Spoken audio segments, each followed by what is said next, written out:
Muy buenas tardes con todos y con todas. Bienvenidos a la sesión 311 de la Cátedra de los Jueves, programa de capacitación permanente de la Corte Superior Nacional de Justicia Penal Especializada.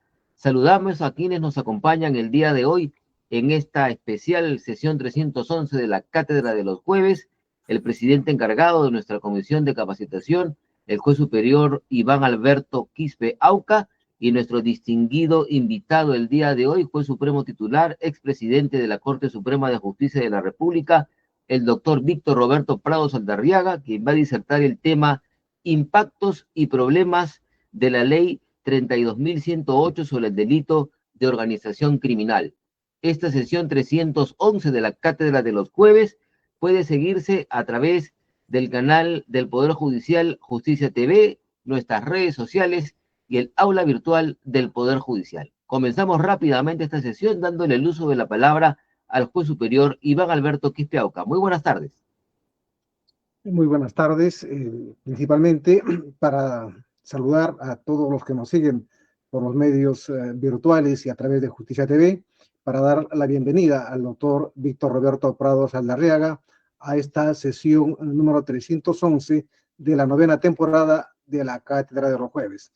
La Corte Superior Nacional de Justicia Penal Especializada se siente galardonada con su presencia de autor y para abordar un tema muy importante y de bastante actualidad, cuál es la interpretación y aplicación de la ley 32.108, vinculada al delito de organización criminal. Agradecemos desde ya el importante aporte que nos brindará en esta sesión, que seguramente dará luces sobre las formas más adecuadas de interpretar y aplicar esta norma.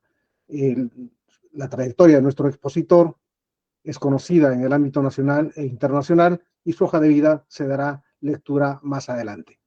Bienvenido, doctor. Muchas gracias. Gracias, doctor Iván Quispe Auca. Antes de comenzar propiamente con la ponencia del doctor Prado Saldarriaga, decir que él es abogado por la Universidad Nacional Mayor de San Marcos y doctor en Derecho por la Universidad de Valencia, España, donde estudió como becario del Instituto de Cooperación Iberoamericana. Ha realizado estudios de especialización en Derecho Penal y Política Criminal en el Max Planck Institute de Alemania, como becario de Max Planck y en las universidades de Alcalá de Henares y Alicante en España. También ha realizado cursos internacionales sobre políticas de control y prevención del tráfico ilícito de drogas, lavado de activos y crimen organizado en varios países europeos y americanos. Es juez supremo titular de la Corte Suprema de Justicia de la República y fue presidente del Poder Judicial de julio a diciembre de 2018. Por su notable gestión como presidente del Poder Judicial, se le ha concedido la condecoración de la Orden Peruana de la Justicia en el grado de Gran Cruz, reconocimiento además como presidente de la Comisión de Justicia Intercultural por su rol fundacional y su valiosa trayectoria en la promoción de un sistema de justicia intercultural en el Poder Judicial del Perú. También ha recibido por su notable desempeño funcional y académico la condecoración José León Barandiarán de la Universidad Nacional Mayor de San Marcos y la condecoración Vicente Morales Duárez del Ilustre Colegio de Abogados de Lima. Asimismo, ha recibido la más alta distinción académica de los Ilustres Colegios de Abogados de Junín, Ica y Huánuco.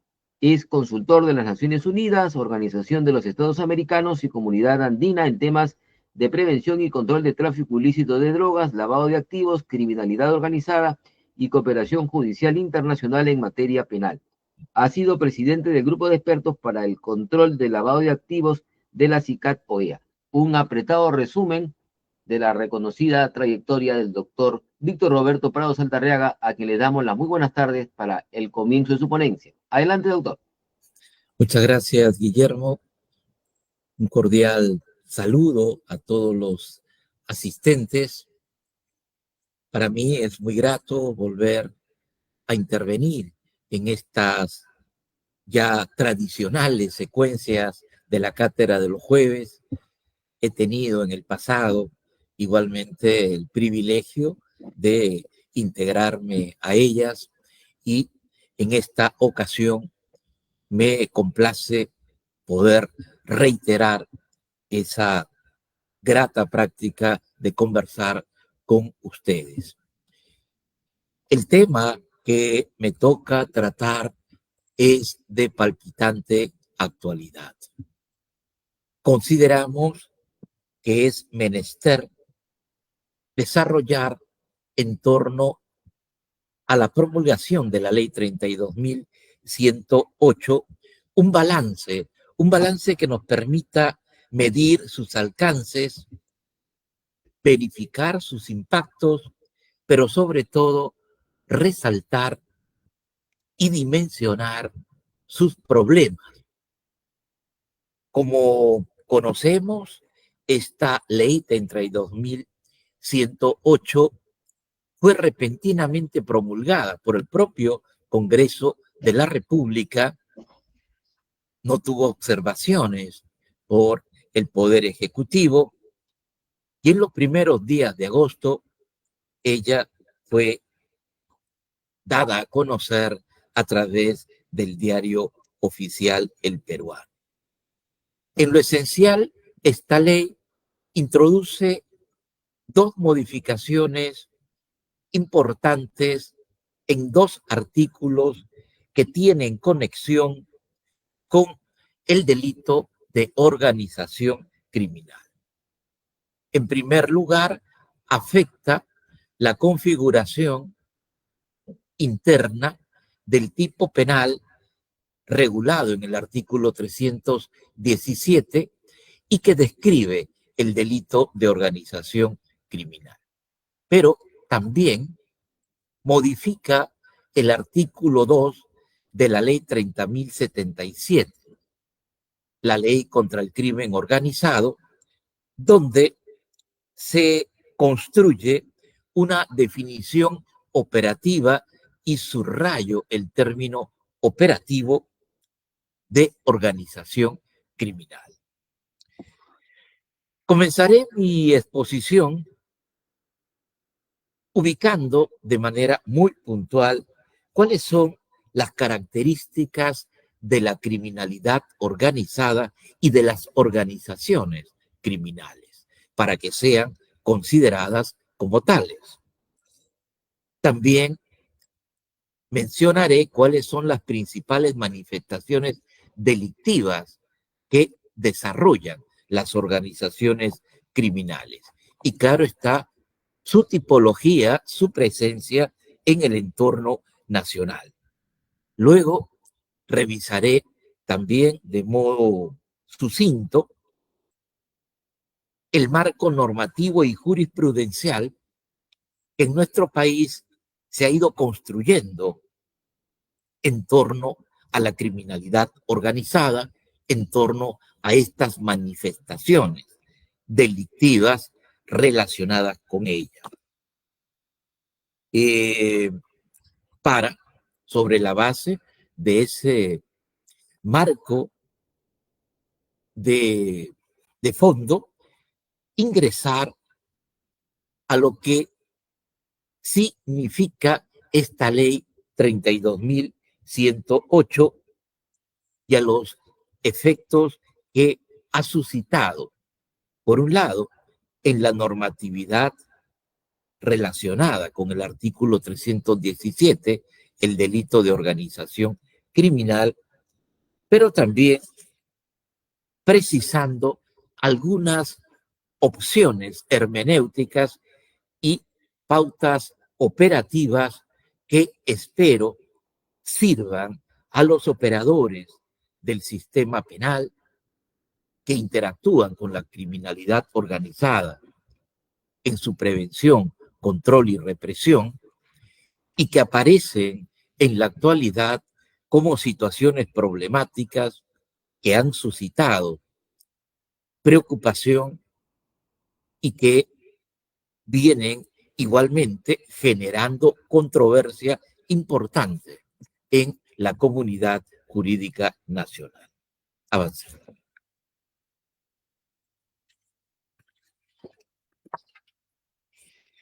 Para seguir esta presentación, vamos a desarrollar, como mencioné de manera muy sucinta, el sumario que tienen ustedes en pantalla y que nos permite cubrir lo que acabo de mencionar, sobre todo las reformas producidas y los primeros impactos y problemas que ha generado en el ambiente judicial, sobre todo, pero también en la expectativa social en nuestro país.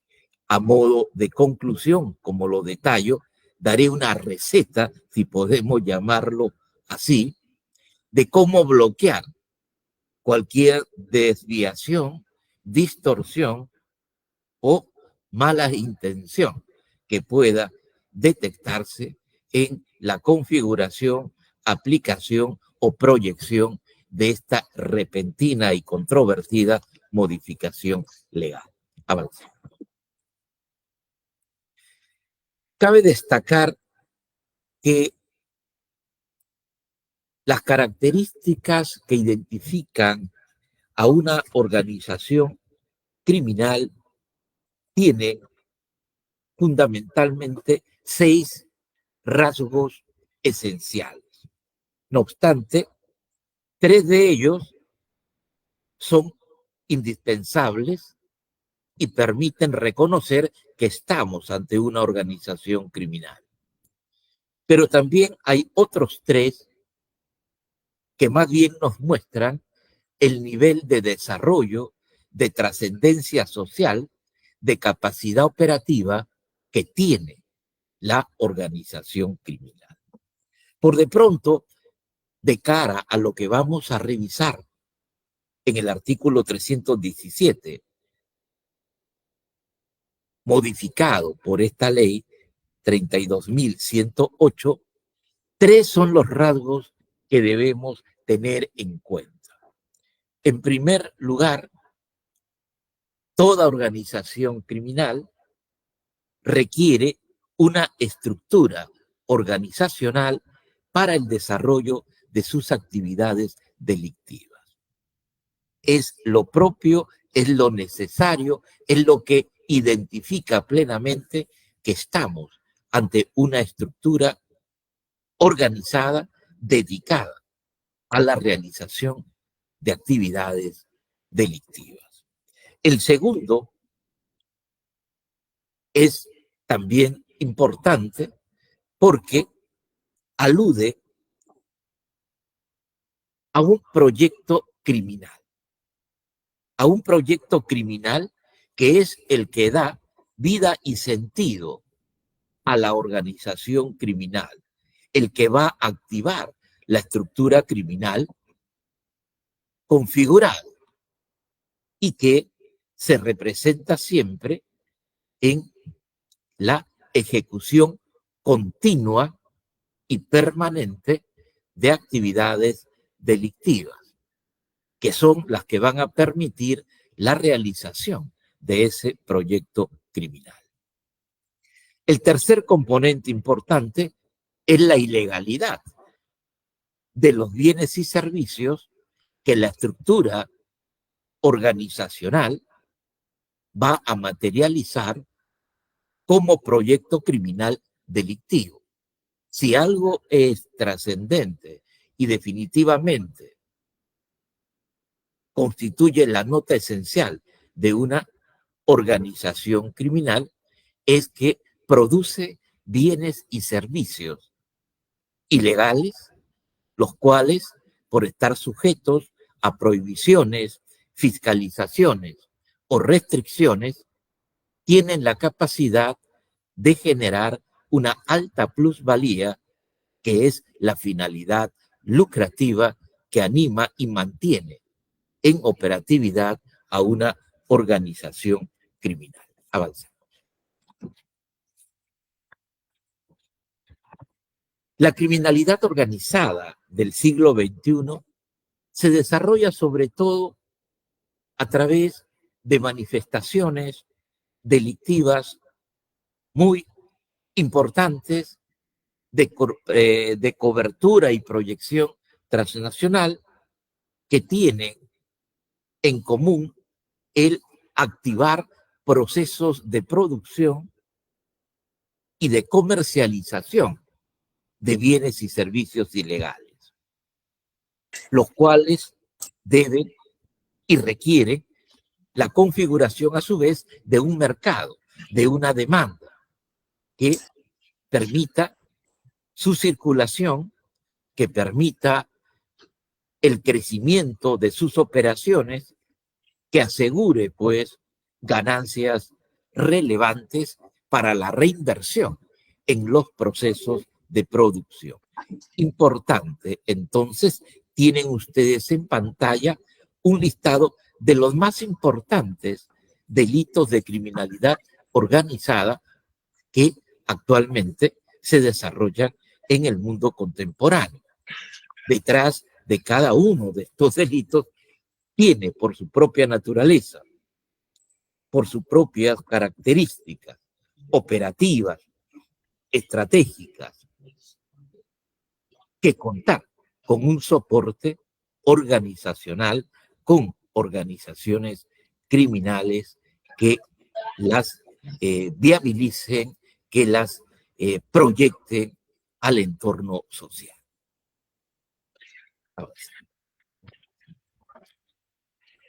El caso peruano tiene una particularidad. Nosotros, como muchos países de la región, encontramos la presencia activa de dos modalidades de criminalidad organizada. Yo diría que hay una tercera, de la cual luego voy a hablar, pero dos son las más visibles. Por un lado, hay una criminalidad organizada, violenta, dedicada a delitos de despojo, es decir, aquellos donde no se invierte capital, donde no se espera un crecimiento, sino que se busca obtener riqueza quitándosela a otros, sea con medios violentos, con medios fraudulentos, pero también con prácticas de abuso de posición. Esto último, sobre todo relacionado con las llamadas personas expuestas políticamente. Sin embargo, esta criminalidad violenta, esta criminalidad de despojo, es una criminalidad muy visible. Su impacto mayor es la inseguridad ciudadana, el temor que produce en la población el ser una víctima potencial de tales actos.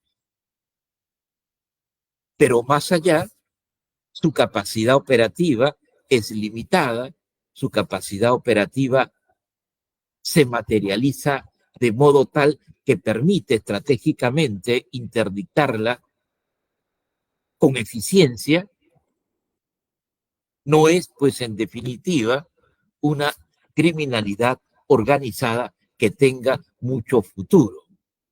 En cambio, la que preocupa, la que constituye realmente la criminalidad organizada, es la que yo denomino emergente, aquella que está conectada con esos bienes y servicios, con ese sistema de producción, distribución, incluso con proyección transnacional de los bienes y servicios ilegales.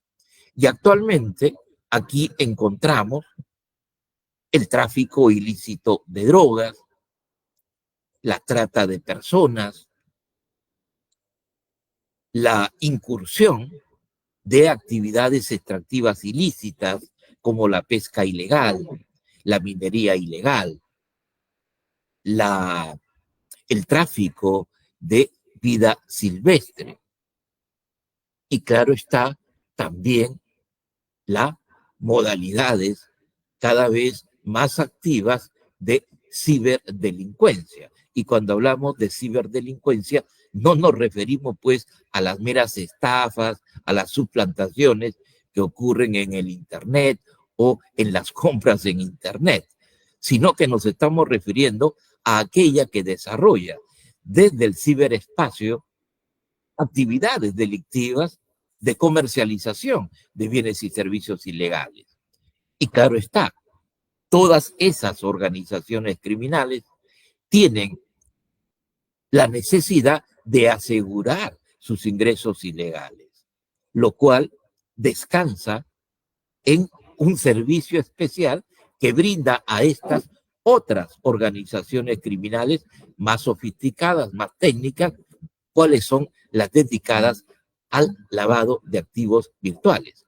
Y más recientemente, las que se dedican al lavado de activos virtuales, que, reitero, tienen una configuración muy especial, una presencia muy activa en el marco de la Darknet. Entonces, esta es la presencia, el espectro de la criminalidad organizada en el Perú. Avancemos. La cual nos permite construir una tipología criminológica. Podríamos decir que esencialmente hay dos modalidades diferenciadas de criminalidad organizada. Una violenta, dedicada a robos, secuestros, extorsiones, la que vemos por televisión cotidianamente, y otra emergente, que está más bien conectada a esas actividades productivas que tienen una dimensión operativa más compleja, que requieren, obviamente, de estructuras más sólidas y de capital para poder crecer, para poder mantenerse o para poder controlar su entorno y los riesgos que éste le ofrece a su estabilidad operativa o también a la seguridad de sus ganancias. En cuanto a las estructuras, obviamente, las dedicadas a delitos violentos tienen estructuras muy básicas. Si usamos la terminología de Naciones Unidas, diremos que son estructuras de la tipología 1, esto es, de la jerarquía estándar. Y eso se traduce en la existencia de las llamadas bandas o grupos criminales violentos organizados. En cambio, las otras organizaciones criminales, las que se alinean en el modelo emergente, tienen una estructura flexible, distinta. La más importante tal vez es el grupo central, muy ligado a las prácticas de lavado de activos o de criminalidad económico-financiera, y que se realiza con las llamadas empresas criminales flexibles. Obviamente, el modus operandi también varía. Para las organizaciones criminales emergentes es muy sofisticado, requieren un planeamiento estratégico, requieren un conocimiento e interacción con su entorno, necesitan de un apoyo social, tienen pues una proyección estratégica y operativa compleja. En cambio, las otras obviamente solo requieren la intervención mancomunada de personas que tengan experiencia en realizar actos de ataque, agresión, asalto violento, extorsión, y su modus operandi es en muchos casos cuasi artesanal. Avancemos. Una tercera forma de entender a esa criminalidad organizada que opera en el Perú es mirándola desde una tipología criminalística. Y en este dominio, más que el Ministerio Público, la Policía Nacional ha ofrecido tipologías que estimamos solventes, idóneas, y que coinciden además con las que yo en el plano criminológico he construido y que ya he explicado. Me refiero para la Policía Nacional, para sus estudios criminalísticos situacionales, para la elaboración de sus planes operativos, la criminalidad organizada en el Perú se mueve también en dos escenarios, como delincuencia urbana violenta, pero también como economías ilegales. Las características, el modus operandi, coinciden con el que yo ya he detallado anteriormente. Y esas características que he puesto de relieve tienen en este pequeño dato estadístico una clara percepción de su eficacia, de su eficiencia, ¿no? ¿Recuerdan ustedes los famosos operativos Amanecer Seguro o lo que en su momento fueron los mega operativos? Bueno, las estadísticas que ofrecen estas intervenciones, estas acciones policiales son muy gráficas. La diferencia entre la desarticulación de bandas, que son muy visibles, que tienen una presencia activa que deja muchas posibilidades criminalísticas, permite que tengan pues un nivel de desarticulación muy alto, 269 en un semestre. En cambio, cuando se trata de las otras, de las complejas, de las que verdaderamente representan la criminalidad organizada contemporánea, la que constituye por lo demás la sexta amenaza del mundo contemporáneo, según las Naciones Unidas, el registro es muy bajo, es muy básico, perdón, muy limitado. 5 organizaciones en 6 meses. Esto es menos de una organización por mes. Y lo mismo se va a reflejar en el número de detenidos y en el número de incautaciones. Avancemos.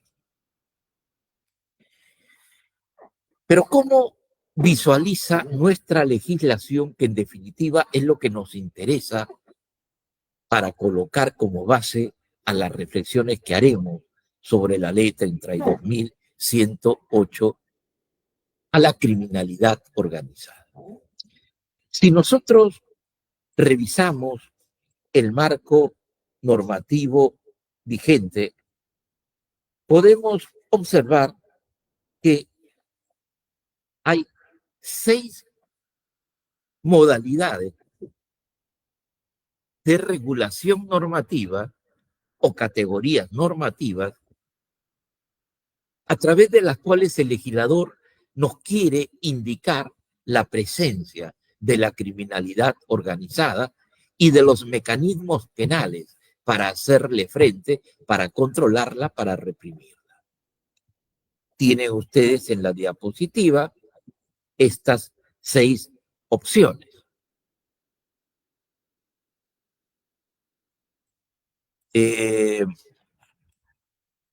Importante señalar que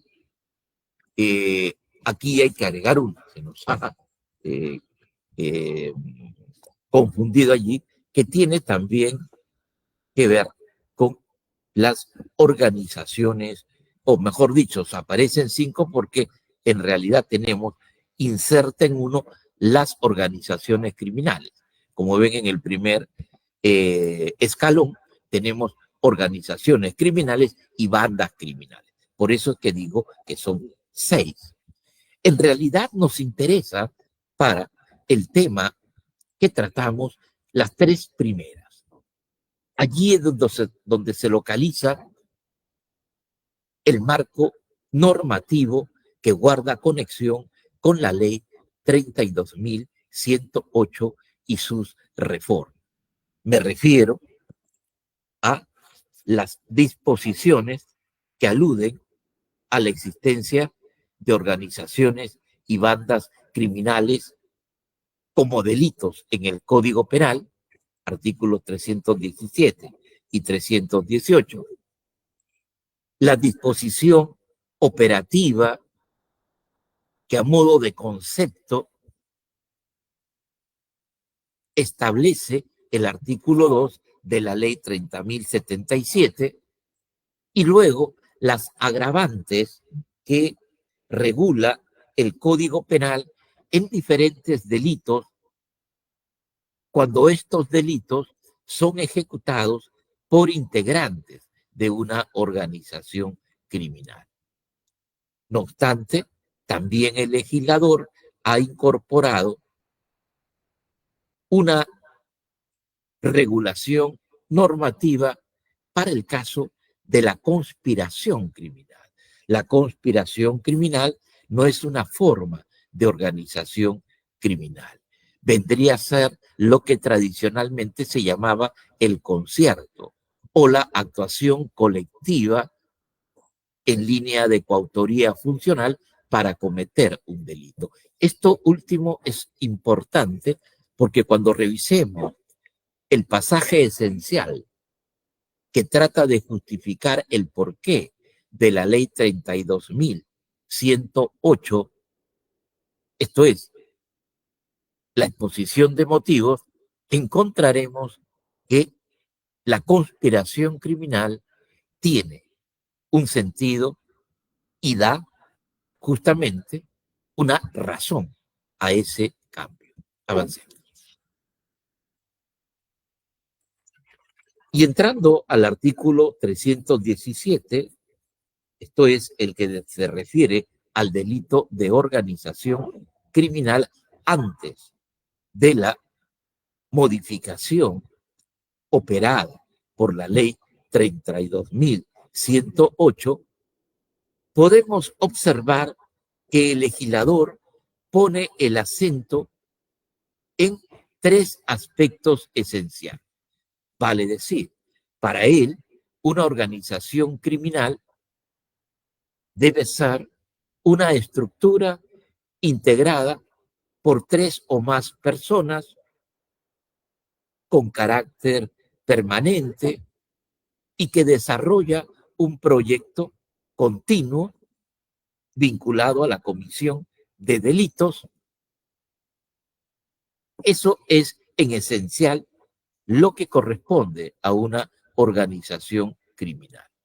Es más, yo siempre he dicho que ese artículo con todo ese conjunto de datos pudo muy bien reducirse y simplemente decir el que constituye, organice, promueve o integre una organización criminal de tres o más personas dedicada o con la finalidad de realizar delitos. Eso era todo. No había que ponerle nada más. Todo lo que viene y todo lo que sobra allí son sinónimos. Todo lo que está allí establecido tiene la misma connotación lingüística. No puede haber una organización que tenga una actividad permanente que no sea a su vez estable y que actúe por tiempo indefinido. Eso es una tautología, simplemente. Avance. Un reciente cambio ocurrido el año pasado con el decreto legislativo 1611 afectó también el listado de circunstancias agravantes específicas.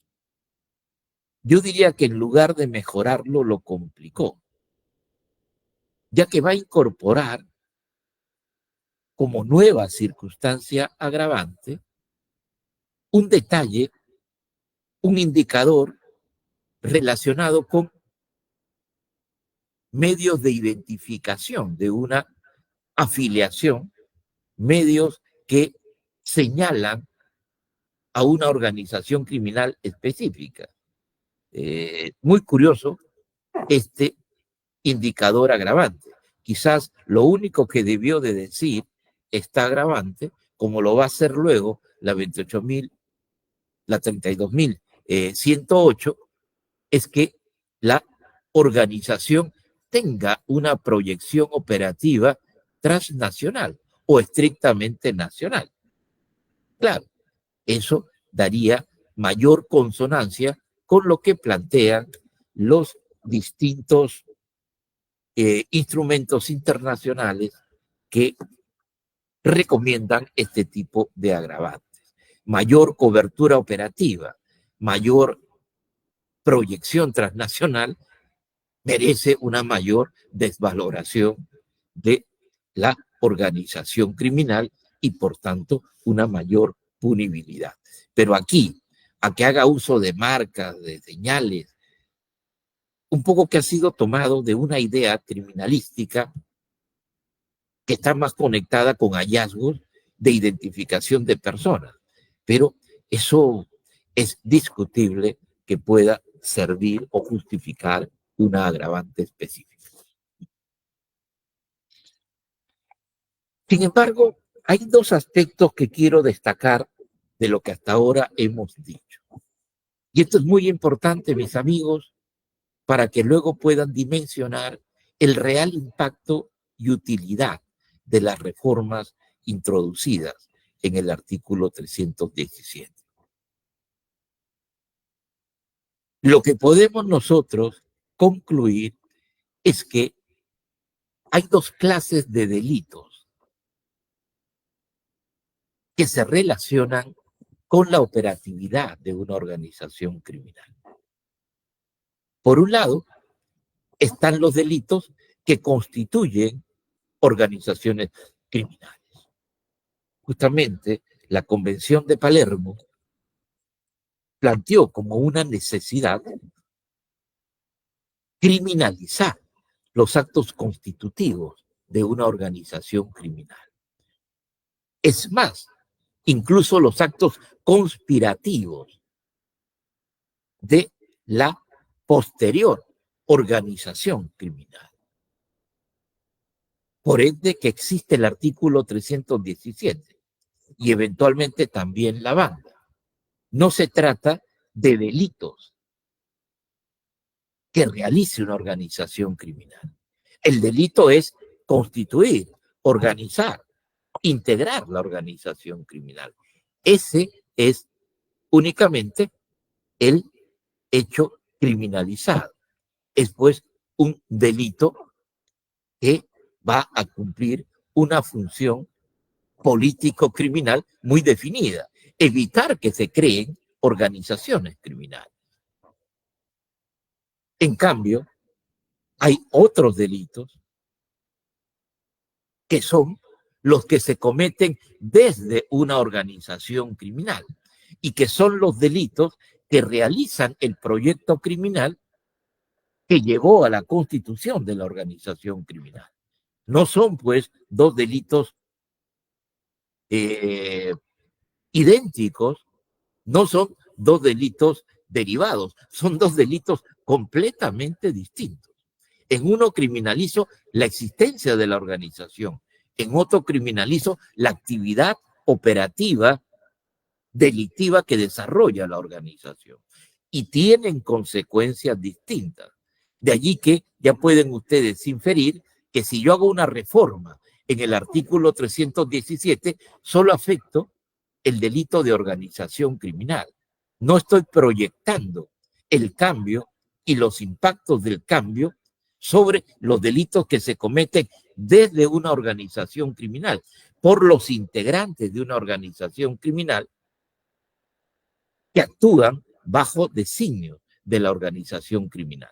Volvamos a donde están las categorías, por favor.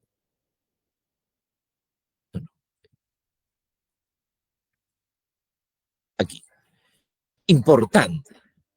Una categoría, como les decía, para referirse también en la legislación peruana a la criminalidad organizada, es la que aparece con el número 3 o el punto 3.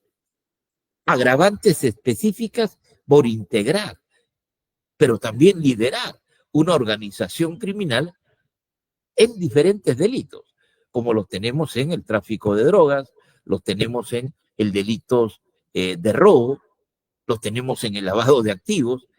Esos delitos no son delitos del 317, son delitos cometidos desde una organización criminal y por ende ya son delitos autónomos a la organización criminal.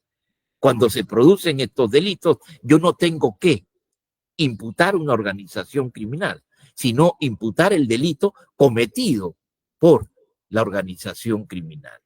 Y generalmente esos delitos cometidos por la organización criminal tienen un estándar de pena muy superior al delito de organización criminal. Esto es importante tenerlo en cuenta. Avance. La Corte Suprema ha tratado a lo largo del tiempo de aproximarse e ir construyendo referentes vinculantes para que los jueces puedan familiarizarse con las características, con las diferencias que podemos encontrar en un caso penal cuando éste se conecta o con un delito de organización criminal o con delitos cometidos desde una organización criminal. De estos acuerdos, el más importante fue el Acuerdo 8-2019, porque este acuerdo va a marcar las diferencias precisas entre las organizaciones criminales, el delito de organización criminal y el delito de banda criminal, con los delitos que cometen las organizaciones criminales y que aparecen como circunstancias agravantes específicas. E igualmente, este mismo acuerdo plenario se va a proyectar sobre el concierto criminal, sobre esa pluralidad de agentes que de modo conjunto ejecutan un delito, pero que no tienen una estructura, que no están adscritos a una organización, que no desarrollan un proyecto criminal continuo. Esto es al concierto. Avancemos.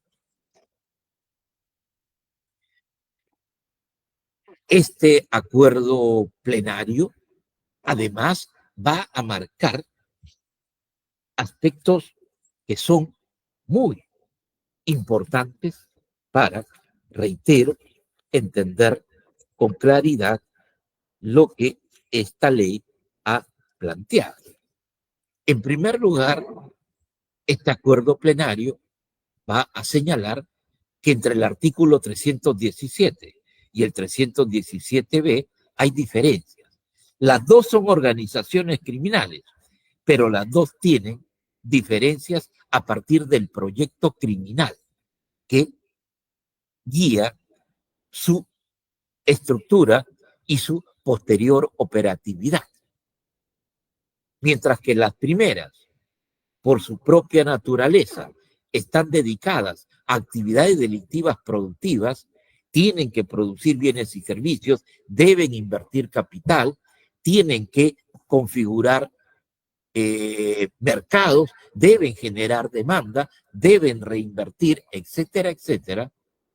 Las otras simplemente buscan blancos determinados a los cuales aplican sus métodos violentos y a los cuales les despojan de los bienes que poseen.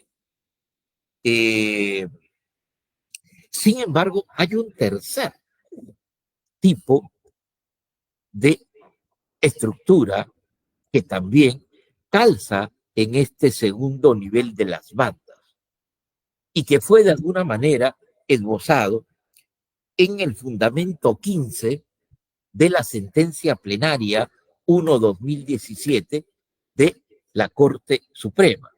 Me refiero a los delitos de abuso de posición. Importante, los delitos de abuso de posición, el peculado, la colusión, el enriquecimiento ilícito, el tráfico de influencia, no son delitos de organización criminal del artículo 317. En todo caso, pueden ser delitos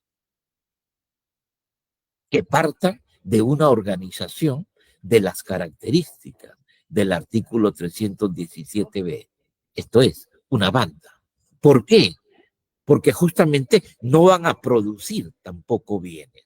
Van a explotar, su posición, van a servirse de los cargos que ostentan, van a utilizar su influencia para obtener una ganancia. No van a crear una industria, no van a desarrollar un mercado, no van a establecer competencia con otras estructuras análogas. Entonces hay que tener en cuenta, esos delitos no son delitos que deban de ser tratados con el 317, sino con el 317B. Importante tener en cuenta esto. Además, decía el acuerdo plenario de modo bastante conclusivo, bueno, señores jueces, dado que ahora tienen dos artículos, el 317B y el 317, simplemente pongan atención en el proyecto criminal de la organización para aplicar uno u otro, como tipos penales residuales, como tipos penales que operan a partir justamente de crear una organización criminal, pero para los cuales no es requisito que realicen delitos de su proyecto criminal.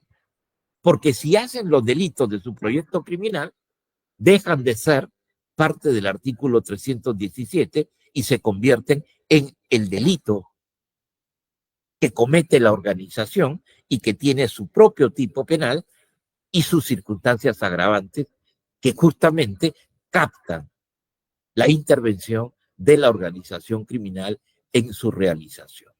Avancemos. Muy bien, creo todas estas ideas previas, vamos a ingresar a esta ley 32.108, a sus reformas que, como indicamos, se focalizan en dos artículos simplemente. El 317 en el Código Penal y el 2 de la ley 30.077. Ambos artículos conectados con organizaciones criminales y lo que nos interesa medir cuáles son sus primeros impactos y problemas.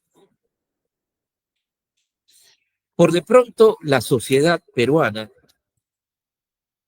se vio repentinamente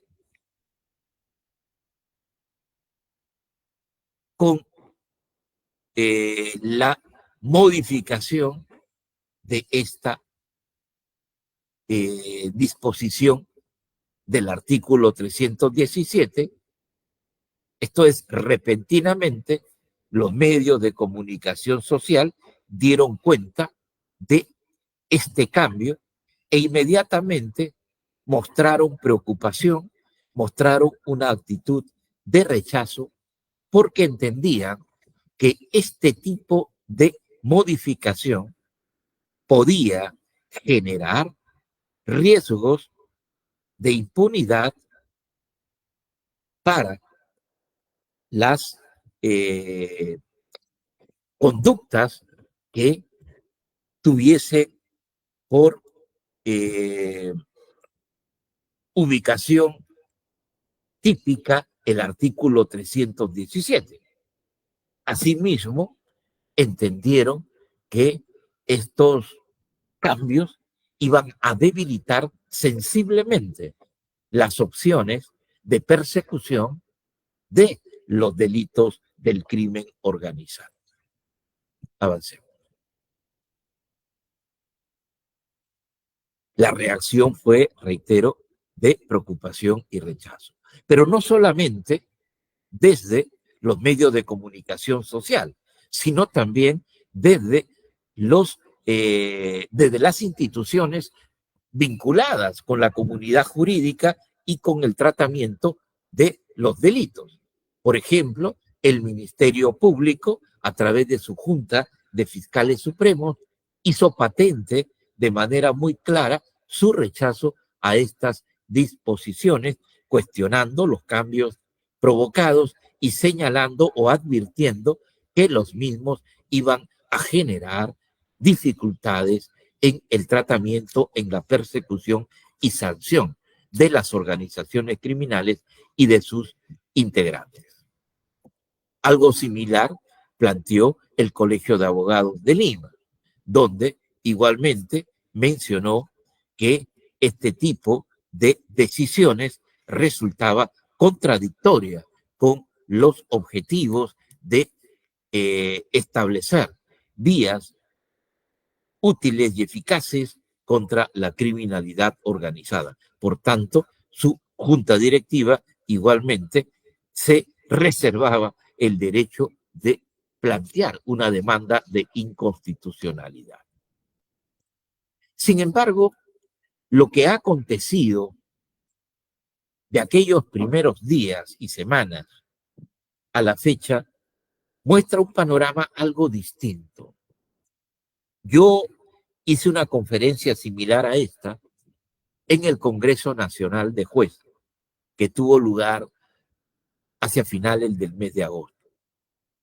Y lo que les decía a los magistrados que allí asistían es que esta ley tenía vida corta. Y de hecho, se está produciendo un repliegue en torno a lo que esta ley planteó y aportó como innovaciones y que, reitero, motivaron esas distintas actitudes de rechazo y de preocupación. Efectivamente, ya hay proyectos, ya hay conversaciones que anuncian que en breve estos cambios quedarán sin efecto. No obstante, vamos a tener un régimen transitorio. Algo parecido cuando por un error del legislador se modificó el artículo 189, el párrafo final, con la ley 30.076. Y luego se volvió a darle el sentido correcto con la ley 30.077. Y hasta ahora, en los tribunales y en la Corte Suprema, se presentan continuamente pedidos argumentando que si bien tuvo vigencia de un día, la tuvo. Y por tanto, todo lo que pudo generarse como efecto favorable en ese corto periodo debe de ser tomado en cuenta. Posición que nunca he compartido en ningún caso. Pues con esto podrá ocurrir algo similar. Por eso es muy importante estar atentos a que esta ley no produce efectos trascendentes como las que mencionamos se daban en ese error generado por la ley 30.076. Esta situación es muy distinta, así que no hay que temer qué va a ocurrir, cómo se va a generar un escenario de tránsito, qué va a pasar con los casos que estuvieron presentes durante la vigencia mayor o menor en el tiempo. Bueno, desde mi perspectiva, no va a pasar absolutamente nada. Ahora, veamos el examen dogmático. En realidad, si ustedes observan, y los he marcado expresamente con un resaltado de color rojo, el tipo penal del artículo 317, ya con la ley 32.108, no sufre cambios sustanciales. Se sigue hablando de una organización criminal, se sigue hablando que debe tener una composición de 3 o más personas, que debe de ser estable y además que debe tener un proyecto criminal. Aquí es el único cambio sensible que debemos reconocer se da. Y es el que alude a que los delitos que constituyen el proyecto criminal para el cual se creó la organización tienen que tener un umbral punitivo mayor a 6 años. Y esto, de hecho, resulta contradictorio con todos los instrumentos internacionales que tratan de formas de criminalidad organizada. En ninguno de ellos el estándar para entender que son organizaciones dedicadas a la comisión de delitos de gravedad es 4 años. Aquí se aumentaron a 6. Por tanto, se contradijo convenios existentes y de los cuales el Perú es suscriptor. Por señalar lo más importante, la Convención de Palermo sobre delincuencia organizada transnacional, la Convención de Mérida sobre delitos de corrupción o contra la corrupción, y la que acabamos de suscribir ya como nuevo instrumento internacional con participación peruana muy exitosa, por cierto, y que es la Convención de las Naciones Unidas contra la Cibercriminalidad, aprobada recientemente en Nueva York en el mes de julio y agosto. Importante. Sin embargo, he marcado también con azul una expresión bastante rara. No la van a encontrar en ningún manual de derecho penal, parte general o parte especial, ni siquiera en un texto de criminología, porque es un término fundamentalmente administrativo. Me refiero a la cadena de valor de una economía o mercado.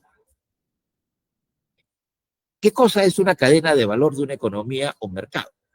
Bueno, acá ilegal, en la teoría administrativa legal. Toda empresa, en tanto que está en competencia, tiene la obligación estratégica de mirar su entorno cíclicamente.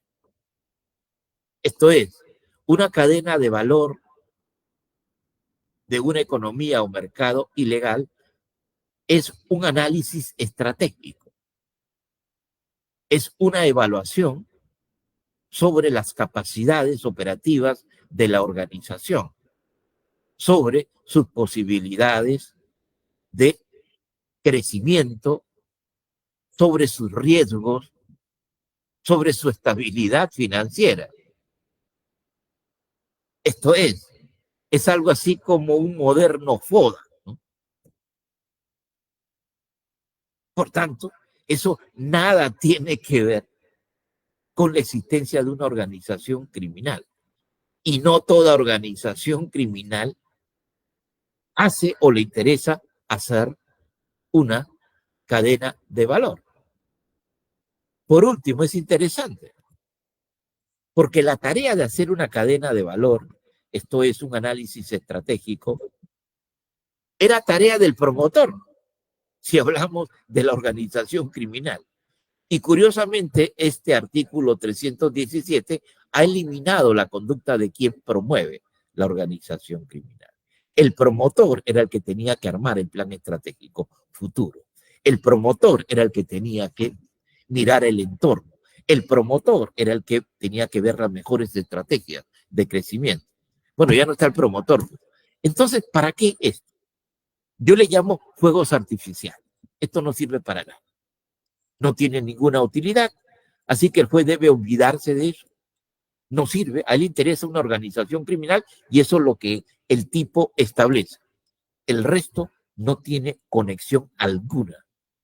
Además, que toda organización criminal se entiende que en cuanto tiene una organización, en cuanto tiene un proyecto criminal, desarrolla necesariamente una actividad de análisis estratégico para medir sus capacidades. Pero eso no es una conducta delictiva de la organización criminal.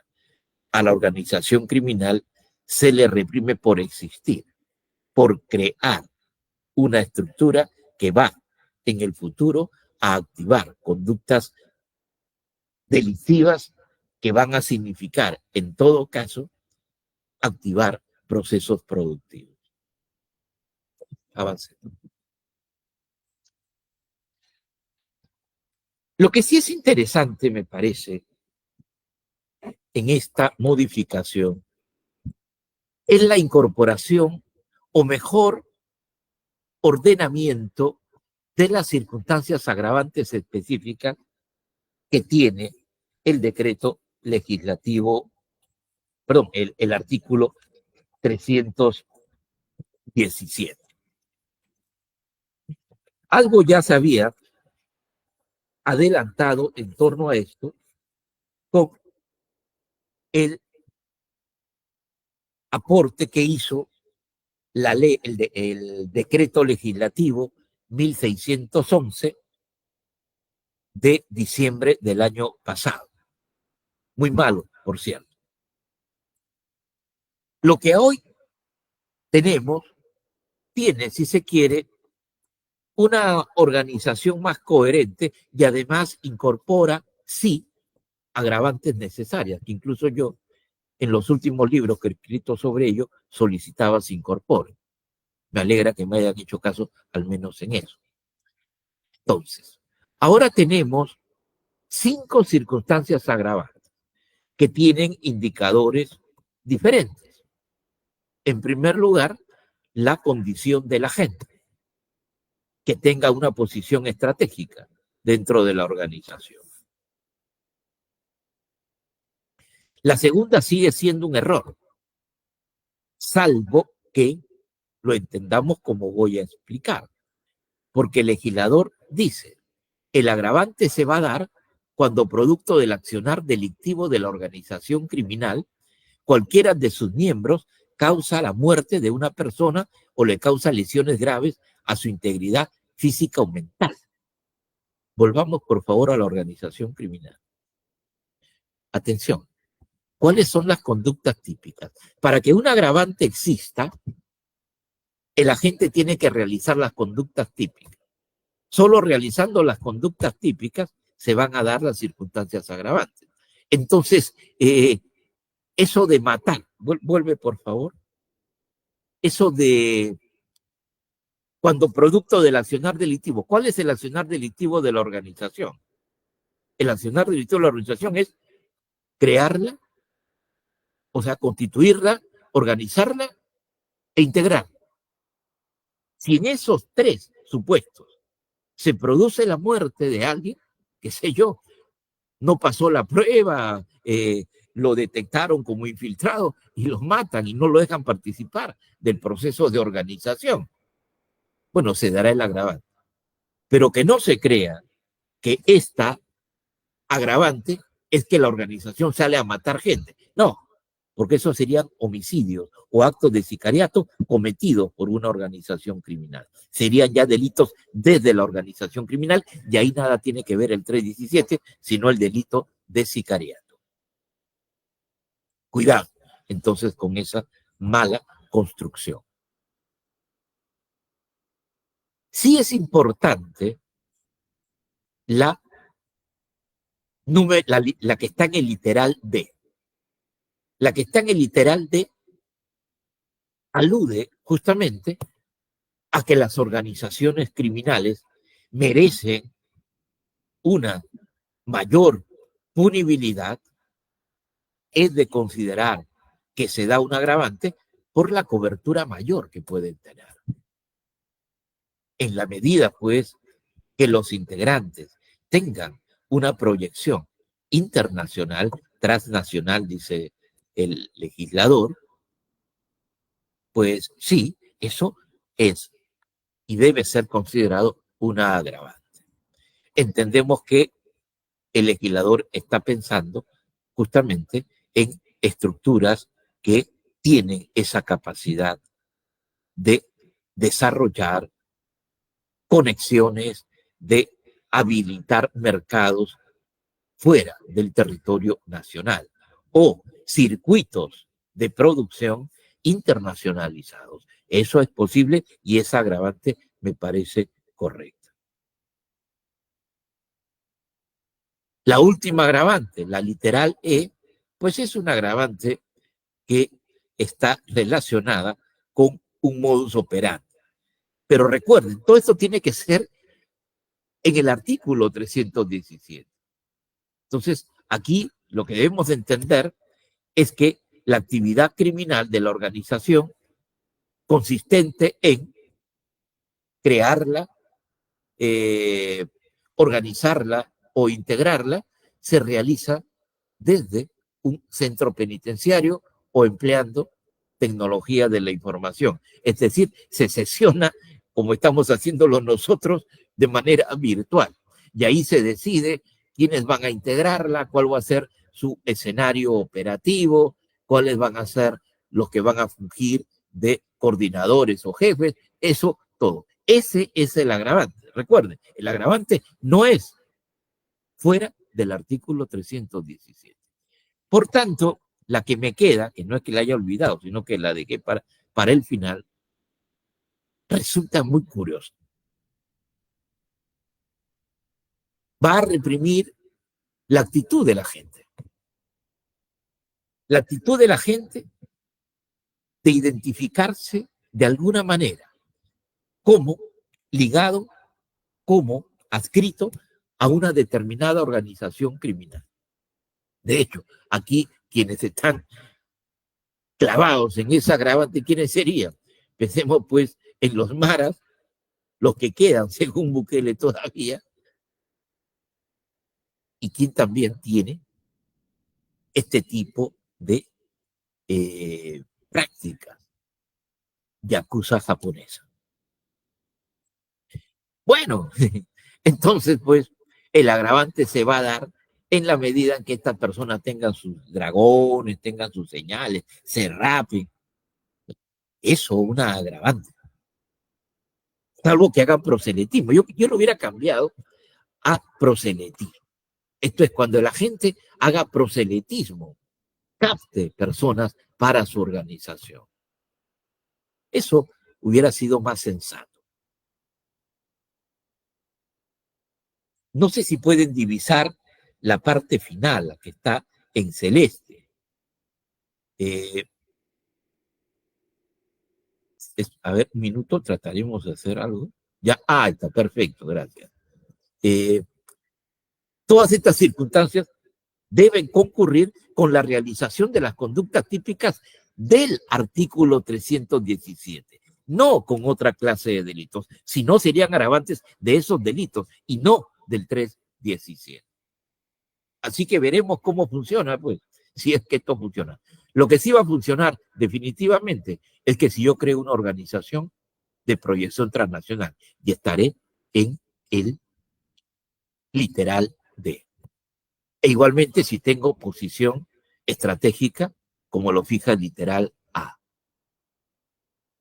Pero la B, la C, incluso la E, dejan muchas dudas. Esto es más agravante de periódico, de telediario, es decir, lo que se escucha en las noticias lo hemos querido incorporar como una circunstancia agravante. Pero muchas veces pues lo que ocurre en las noticias no calza necesariamente con una técnica legislativa idónea y que respete reglas mínimas de legalidad. Avancemos.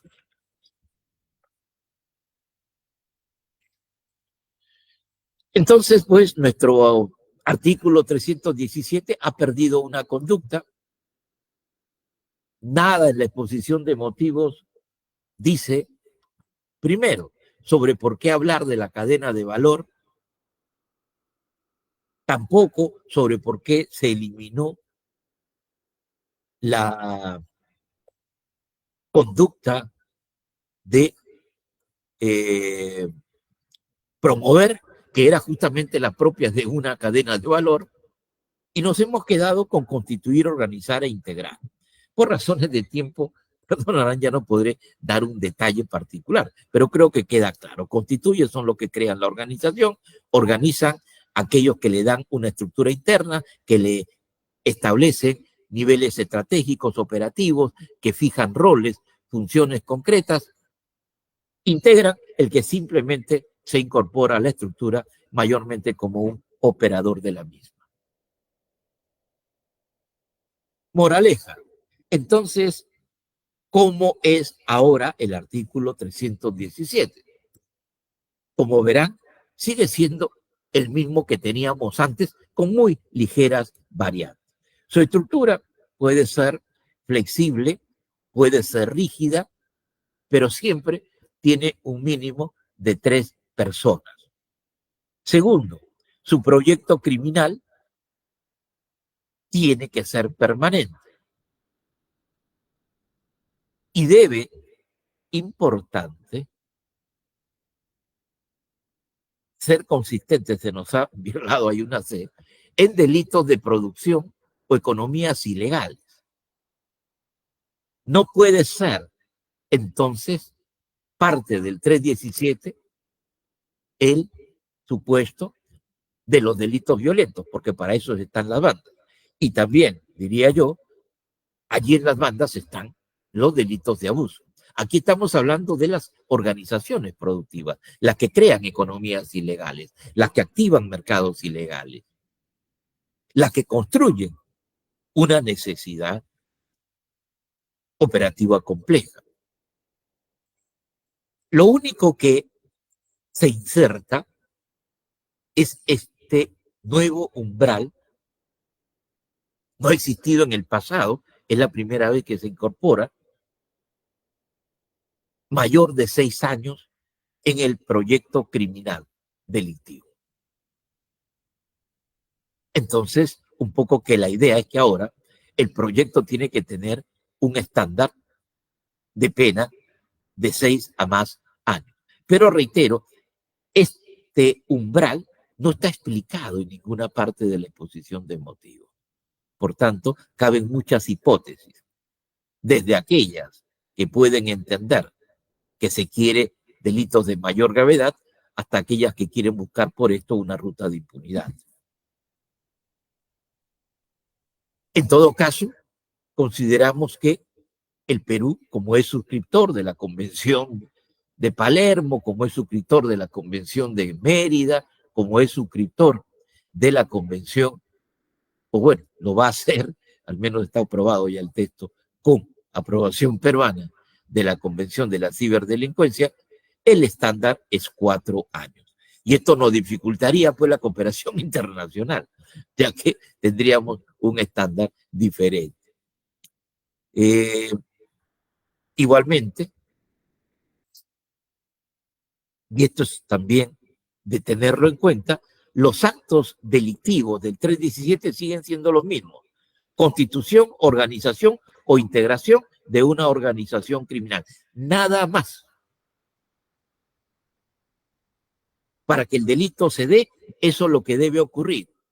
No es que el proyecto criminal entre en ejecución, porque si entra en ejecución, se convierte en un delito desde la organización. Y ya va por cuerda separada y tiene su historia separada.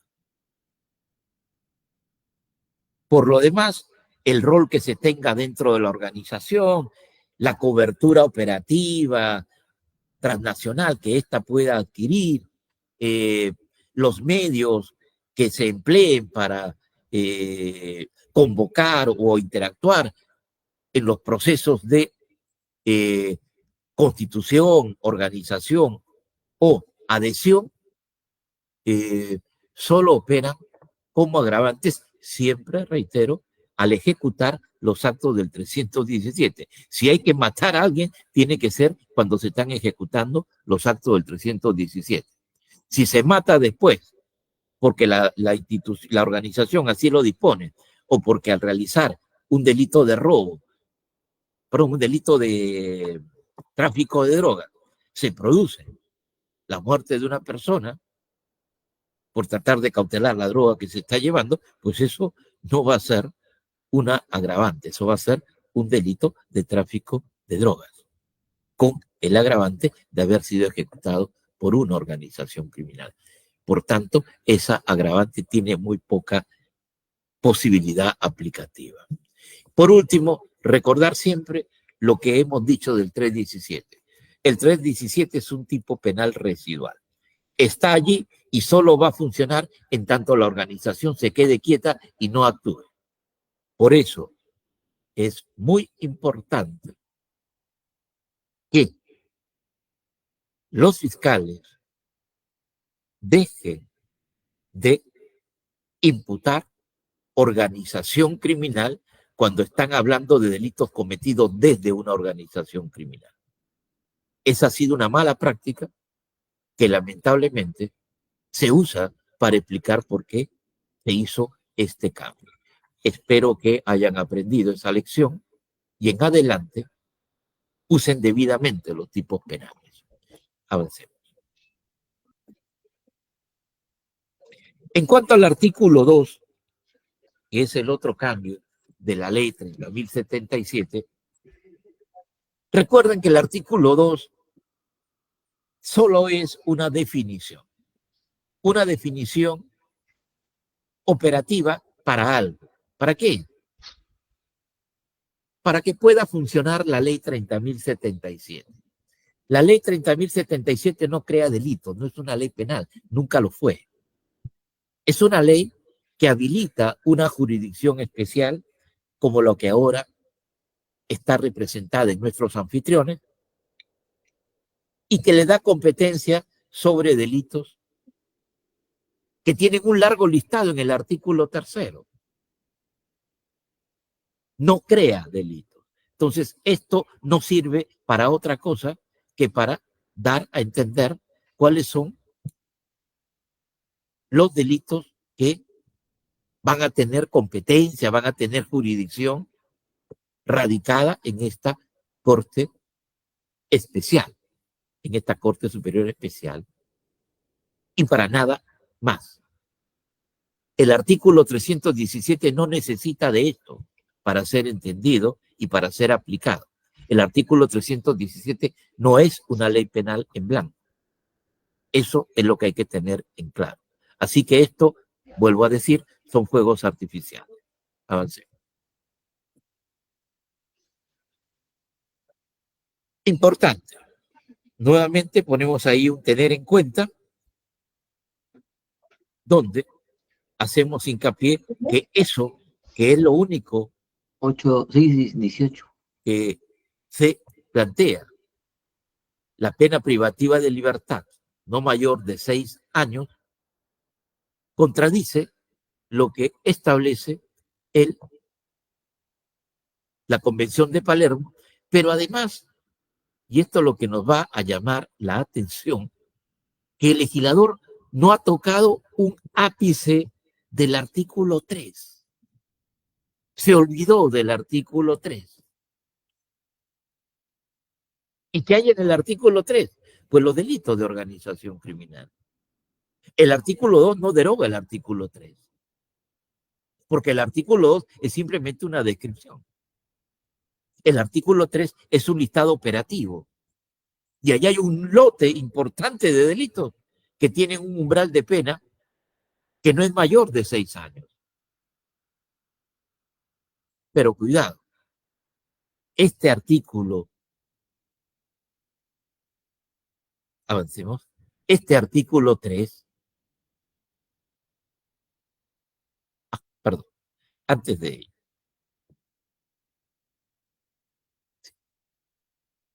este artículo 3 de la ley 30.077 tiene más cosas, que las vamos a explicar luego, que lo hacen diferente y lo hacen inmune a cualquier impacto del artículo 2.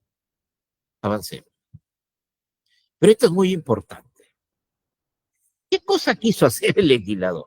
Ya hemos visto que en su exposición de motivos nada dice sobre aumentar a 6, nada dice de por qué había que poner algo referente a la cadena de valor. Lo que dice es otra cosa. Dice, el artículo 2 señala la finalidad de la ley, estamos hablando de la exposición de motivos del proyecto, las características concurrentes para la tipicidad de una organización criminal. Lo que sigue es lo importante. Frente a la concurrencia de un grupo de 3 o más personas ante un hecho delictivo. Por eso hay que modificar el artículo 2. Oiga, esto no tiene tampoco sentido, utilidad. Era innecesario. ¿Qué quiere decirnos el legislador que quiso hacer realmente? Pues hacer un artículo que diferencie la organización criminal del concierto criminal.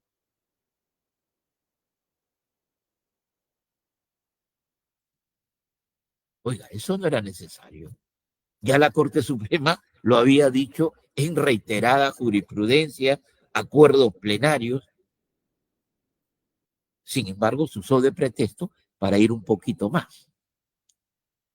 Y de ese poquito más, nada dijo la exposición de motivos.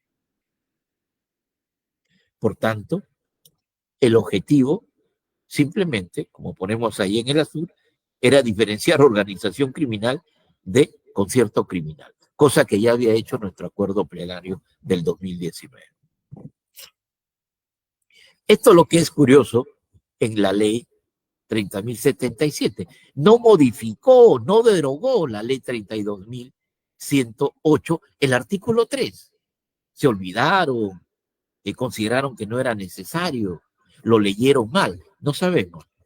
Pero lo cierto es que se menciona expresamente en este artículo 3 todos los delitos que son aplicables como delitos de organización criminal, o perdón, como delitos que pueden ser cometidos por una organización criminal,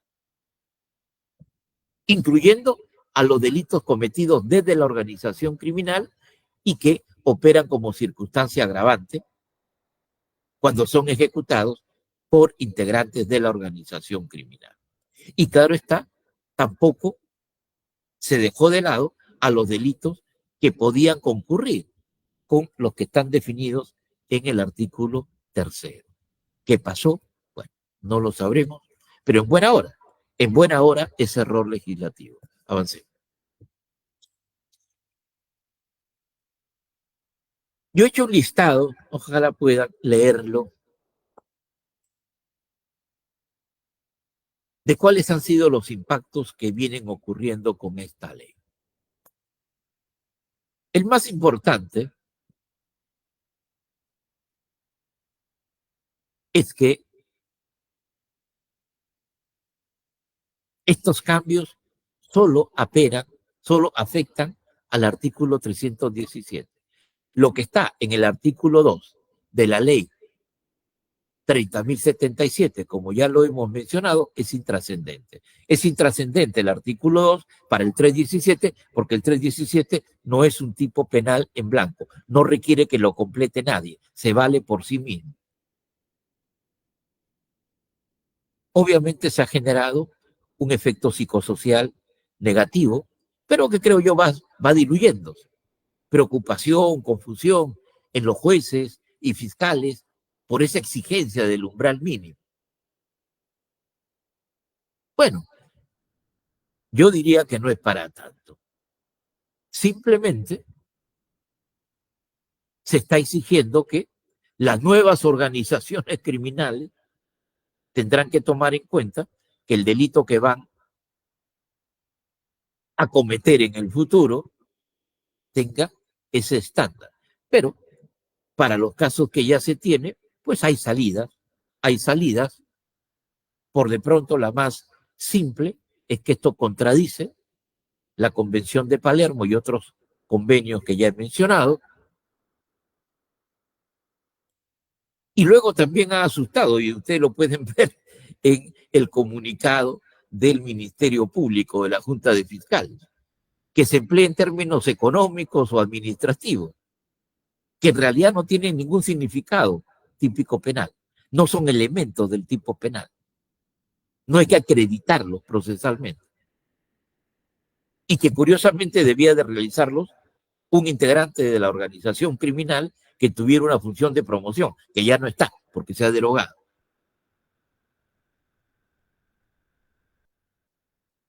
E igualmente, se ha pensado en que con este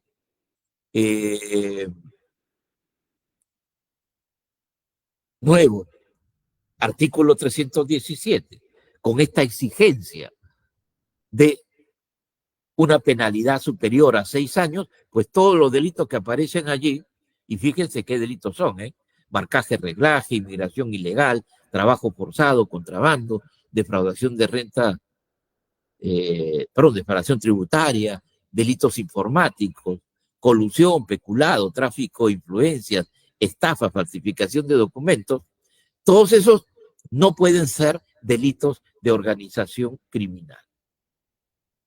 Perdón. Eso en tanto que el agente no los cometa como integrante de organización criminal. Porque si los comete como integrante de organización criminal, no solo pasa ese estándar, sino que es otro delito. Es un delito con circunstancia agravante y no, nada tiene que ver con el 317. Segundo, de que es importante tener en cuenta que hay otras fórmulas legales y que el acuerdo plenario ya las precisó, como es la banda criminal.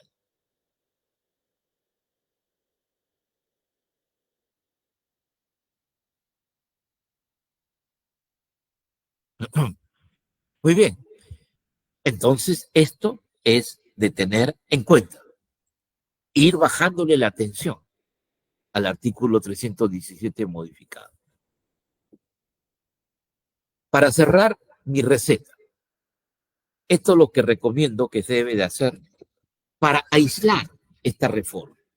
Aislarla en todo lo que podamos, porque de hecho encierra un riesgo de impunidad que una judicatura comprometida con la sociedad no puede permitir.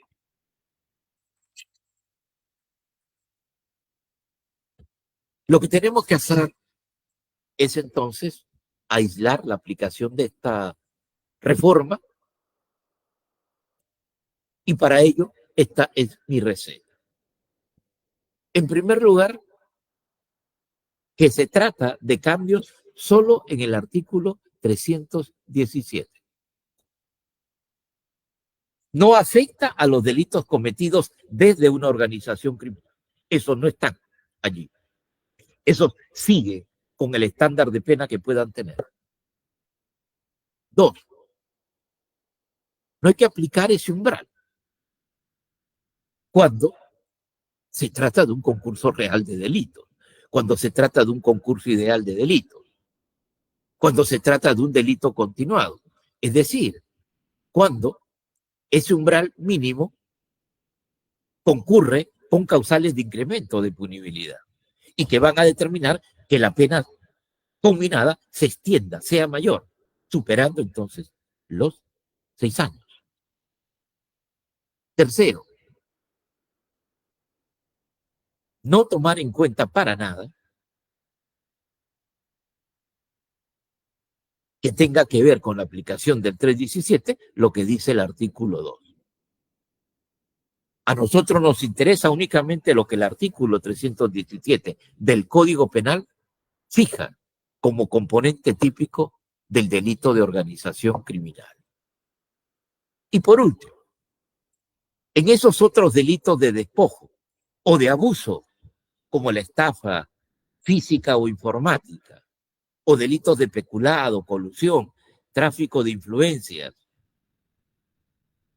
donde el término sea no superior a 6 años, pues olvidémonos del 317. Y si hay que procesar por organización criminal, pues usemos el delito de banda, el artículo 317b, que no ha tenido ninguno de esos cambios. Con esto, mis amigos, concluyo mi presentación. Agradezco su gentil atención y quedo atento a las preguntas que consideren importantes establecer. Para nosotros ha sido muy grato acompañarlos y darles mi propuesta en torno a lo que representa realmente esta ley que, se los aseguro, está corriendo sus últimos días.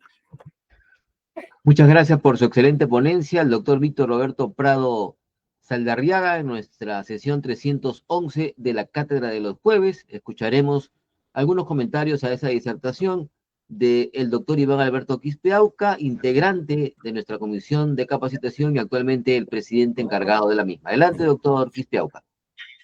Muchas gracias, don Guillermo, y felicitando la participación del doctor Víctor Roberto Prado Saldarriaga.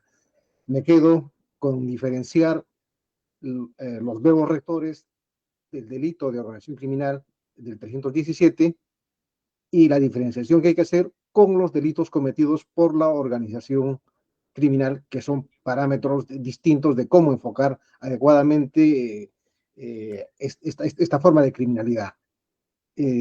Solamente, de repente, doctor, para agradecer su tiempo, nos podría dar algunos alcances, ¿no? O sea, entiendo que aquí, tratándose de delitos cometidos por la organización, se entiende que el 317 va a tener que ser interpretado como agravante, o sea, pero en cuanto a los alcances de su tipo básico. Si funciona como agravante, solamente las circunstancias del tipo básico.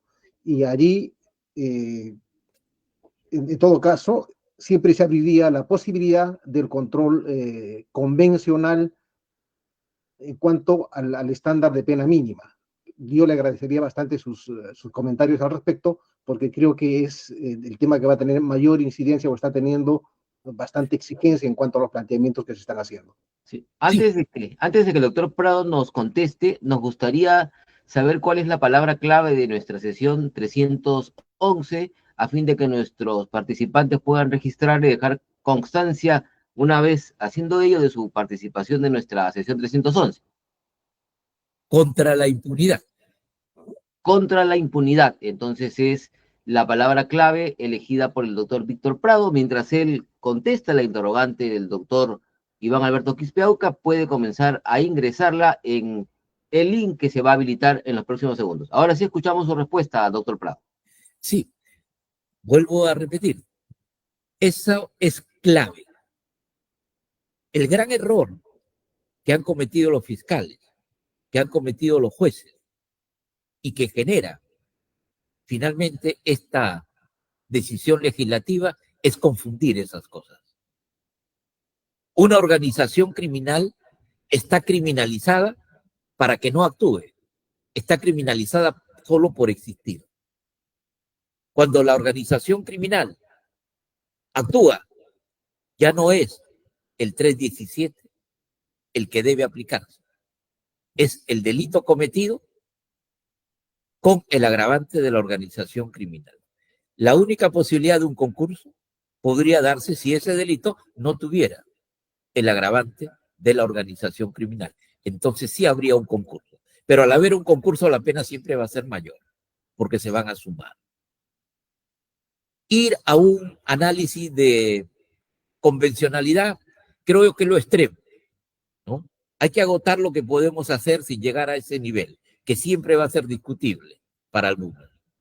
Pero, llegado el momento, si efectivamente hay una imposibilidad de un desarrollo intrasistemático en la línea hermenéutica, pues habría que hacer ese control de convencionalidad. Pero yo, tal como lo veo, no ha llegado casos aún a la Corte Suprema. Tal como lo veo, lo tengo bastante claro. El 317 no ha tenido cambios importantes más allá de los 6 años. Y, repito, esto todavía es manejable con lo que tenemos en el propio ordenamiento jurídico nacional. Muchas gracias por su respuesta, doctor Prado. Tenemos una siguiente interrogante. Dice, doctor, en los delitos vinculados a corrupción de funcionarios, atender conceptos administrativos de cadena de valor de la economía o mercado ilegal, ¿sería intrascendente? Completamente. No tiene ningún sentido.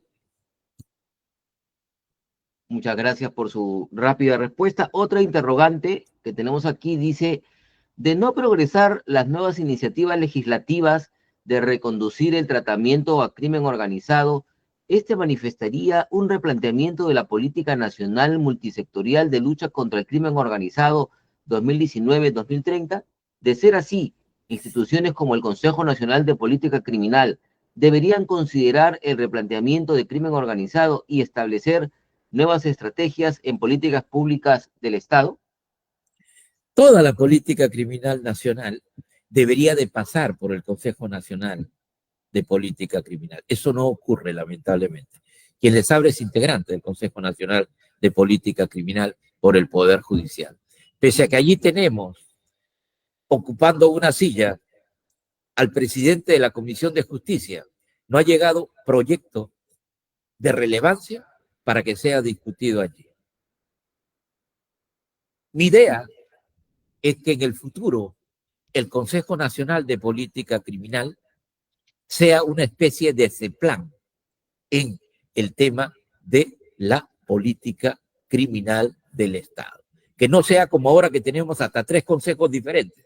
Todos apuntan a lo mismo, todos repartidos en ministerios distintos. A la hora que vamos a una sesión nos encontramos siempre los mismos, pero en diferentes sedes. De esa manera es difícil construir una estrategia común. Así que la tarea de futuro es muy larga, pero muy necesaria, sobre todo por lo que estamos viendo en el país. Ya la situación es muy grave.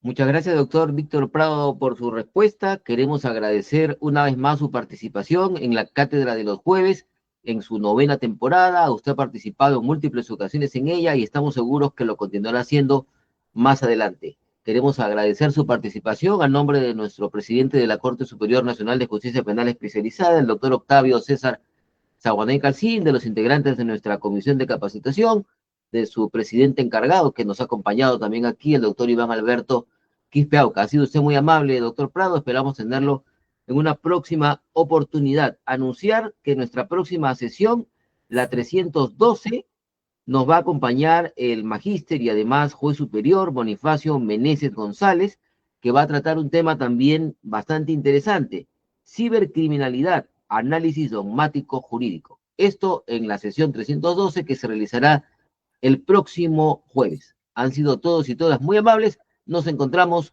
en 7 días. Muy buenas noches. Gracias a todos, un cordial saludo. Buenas noches. Gracias por su participación, doctor. Nuevamente, doctor, muy amable.